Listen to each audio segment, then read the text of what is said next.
жаңы китепке кирди быйылкы дагы. Жылга кирет китепке ырлары. Азырга айтты. Анан да бир айтам, Адилеттин да бир эмеси 27 ырына обон чыгып, азыр белгилүү жана эстрада ырчылары барбы? Ошолор азыр ырдап жүрөт. Казакстандан бир ырым ырдап, бул да кубанычтуу жаңылык менен үчүн кирип тартышыптыр. Саламатсыздарбы, урматтуу коноктор, куш келипсиздер. Менин атым Адилет Алыбаев, Нарын Кулунмун. Бүгүн журналистика факультетин бүтүргөм. Поэзия ортосуна 5,5 жыл болду. Эски мүчөмүн кирген. Журналист болуп нарында иштеген. Урулсун Деканбай эжекем мени тарбия салып үйрөткөн. Эскемем Кылар эжем үйрөткөн көп нерсени. Азыма буюрса жакшы жаңылыктар алдылар. Эми окуп берейин. Көбүнчө мен сүй жөнүндө ыр жазам. Көбүнчөсү. Сүрөтүңө деп жаздым эле, окуп берейин. Ай алмашып, нечендеген күн өттү. Азап берип, эзип кеткен жүрөктү. Эстеп алып отурамын кармалап. Колумдагы өзүң берген сүрөттү. Эске түштү, ошол күнүм эсимде. Жүрөгүмдө дали турат сезимде. Ару таза махабатты ыйлатып, ойнодуң бүлүк салып сезимге. Сүрөтүңдү бекем катып сактагам. Сүйүп азыр башка жанды жандагам. Бактылуумун билесиңби анткени, бакытымды жубайым арнагам. Бактылуумун билесиңби анткени, бакытымды жубайым арнагам. Поэзия кечесинин көрөрмандары, поэзия сүйүүчүлөр, мен Журайла Гүлшанай Асылбековна, Жалал Абад областынын Аксы районунун кызы болом. Азыр мен сиздерге чакырт деген ырымды окуп берем. Жашоо өзү чалтырган терең деңиз. Толкунуна баш бербей сүзгүм келет. Жакшылыктан жар салып, кол булгалап, кайдыгерлик кемесин бургум келет. Сүзүп келчи, сен дагы карап турбай, толкундардын тосмосун бузуп келчи. Жуурулушсун сезимдер төгүлбөсүн, сүйүүнү деңизинен сузуп келчи. Багыт алсын ак тилек алга карай, жакшылыктын үрөөнүн сепкен жерге.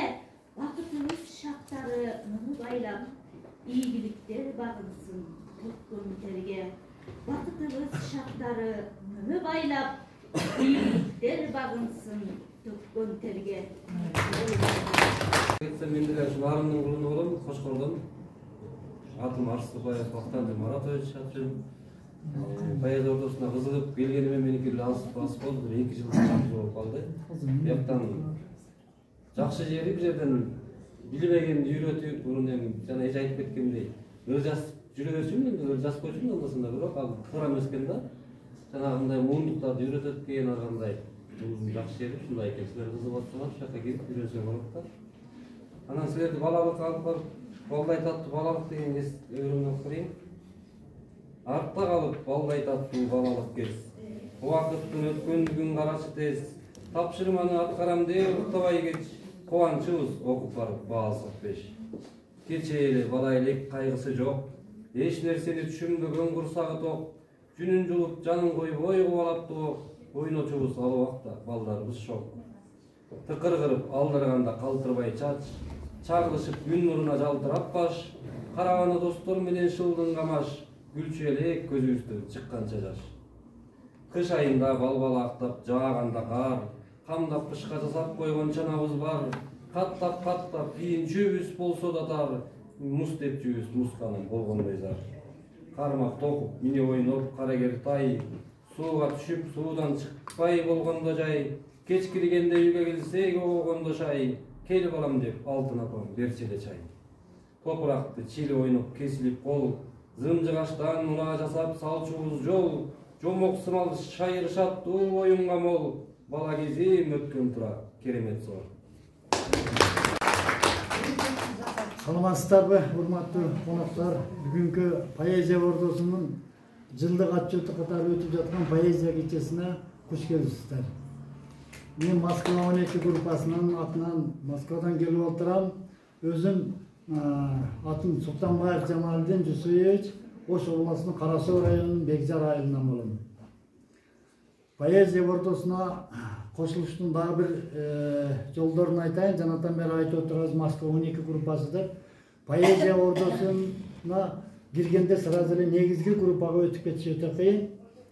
Биринчиден ар бир райондордо, ар бир шаарларда майда группалары түзүлгөн биздин. Мына ошо ар бир шаарларда, даже мына Россиянын шаарларында да Екатеринбург группалары бар. Ошонун катары Москва 12 группасы ачылган. Ушундай болуп ар бир шаарда группалар, майда группалар бар. Ошо майда группага биринчи мүчө болуп өтүп, ошол жерлерде ырлар сыналып, ырларды жакшы жазып, жакшы деңгээлге жетип калгандан кийин гана анан поэзия ордосунун негизги мүчөсү болуп, негизги группасына өткөзөт. Ошондо анан мүчөлүктө ошондо берилет. Эми мына тышкары акын болуп калем кармагандардын бардыгы аялдар темасына көп көңүл бурушкан. Аялдар биздин жашообузда силердин эмгегиңер өтө чоң. Ошол акындар катары мен дагы ошо аял темасына жазылган 3 түркүт деген ырым бар эле, ушуну окуп берейин. Аял эне, аял апа, аял жар, бул жашоонун 3 түркүгү таянар. Жашообузда үчөө турса кошулуп, сыймыктанып көңүлүбүз жаялар. Аял эне болуп төрдүн сыймыгы, акыл толгон жараткандын сыйлыгы, урпактардын уланышын тез калып, байкоосунда өтөтөсү кыймылы. Аял апа үй бүлөгө көрп берген, ардактоого бардык жактан төп келген, бала төрөп ак сүт менен чоңойтуп, балдар үчүн күйүп келет эзелтен. Бойго жетип кыз мезгилден өткөндө, бой сунушат жашоодогу өктөмгө, жар болгондо сыноолордон өтүшүп, турмуш жолун улантышат өскөнгө. Апа болуп уул кыздарды төрөшүп, алар үчүн жашоо менен күрөшүп, апа деген ардактуу наам алышат, жары менен бирин-бири сүрөшүп. Доорго жетет эне деген ардактуу, акыл эси толуп жаткан ар жактуу, урпактардын көйгөйлөрүн четишет, акыл кошуп таразалап салмактуу. Аял эне, аял апа, аял жар, бул жашоонун 3 түркүгү таянар. Жер үстүндө турмуш бейпил өтүүдө, үзүлбөстөн жашоо жиби алар бар. Жер үстүндө турмуш бейпил өтүүдө, үзүлбөстөн жашоо жиби алар бар. Сакталган уя деген. Мынакей. Бирөө проза кетет, бирөө поэзия кетет да. Абдан жакшы чыккан. Ичиндеги эми баягы эжекеси мактай берет экен деп ойлобоңуздар. Колуңуздарга алып, окуп, анан баа бергенден кийин сөз айтасыздар. Андан кийин сенекиде Кайнегүлдүкү кечки үстөгү сапар, экинчиси өмүр баркы деген китеп чыкты. Ал окусаңыздар болот. Бул жерден азыр белекке берип кетишет, анан ал окуп бааңыздар бересиздер, э?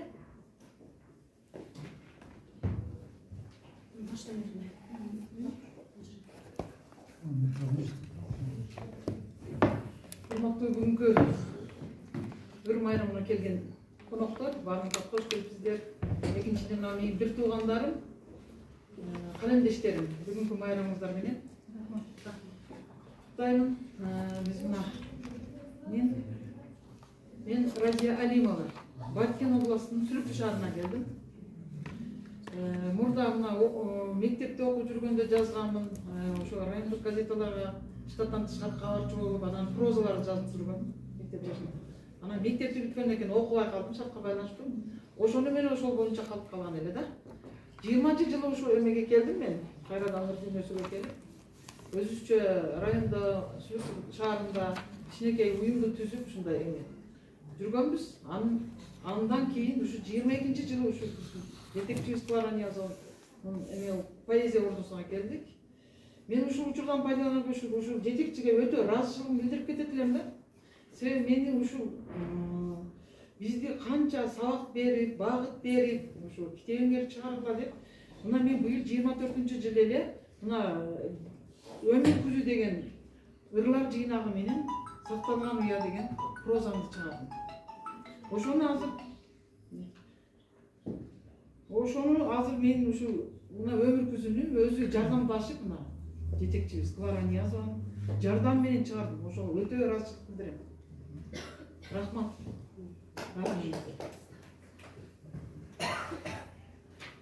Эми куру сөз болбосун, ырымды ушу китебиmin алтындагы ырымды эме кылып берейин сиздерге.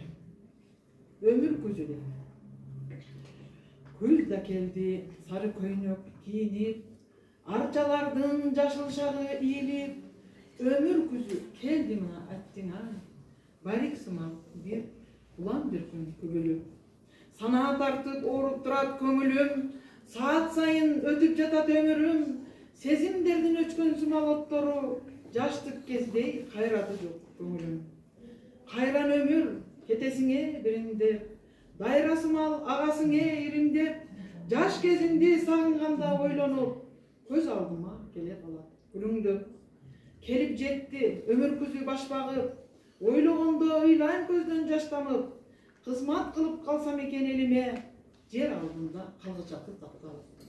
Өмүр күзү суранарым тооруба, токтой турчу мени кыйба ооруга, иштерим көп, милдетим көп аткарчу, мекенимди кыскым келет боорума. Иштерим көп, милдетим көп аткарчу, мекенимди кыскым келет боорума. Кичинекей кезинен баштап жомок мектепте окуп, şu жерде жаткан бир бара кагазды көз жүгүртүп окумай таштабаган, бир көйгөй болуп көңүл булганда ада мектебинде окуп, ааламда эмне болуп жатканын унутуп, ошо мектептин ичине кирип кеткен. Тумушта болгон көйгөйбү же бактылуу көздөрменби, ошону чиймелеп, өр кылып жазып, бирок ошону жазып бир китеп чыгарсам деген ниети болуп, анан жол көрсөтүп багып берүүчү адам болбой, анан кийин ошо жети тубан акындардын башын бириктирген Клара Ниязова эжекем жетектеген поэзия ордусуна келип өзүмдүн ордумду таптым десем болот. Бул ордуга келип ыр жазуунун жол жоболору, техникаларын үйрөнүп, сынчылардын сынын кабыл алып, такшалып, анан кийин кеч болсо да чыгармачылык жолго аттанып, ушу быйыл бизге ийгиликтүү жыл болду десек болот. Анан кеч көздөгү деген проза китебин чыгардым.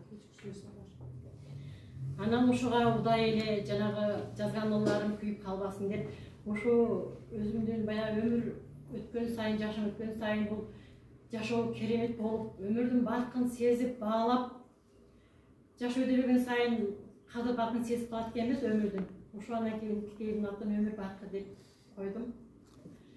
Эми ушунча учурдан пайдаланып, сиздерге өзүмдүн чыгармаларымдан окуп берип коеюн, уруксат этсеңиздер. Сары көздөгү эргүү, күз мезгилдин кереметин сагынып, аппак шору мончоомду тагынып, сары күздү көрүү үчүн атайы жөнөп калдым гүл бакчага камынып. Сулуулукту көрдүм бакта баратып, кусалыгым көөдөнүмдөн таратып, кызыл, жашыл, сары көйнөк кийинген бак дарактар койду мени каратып.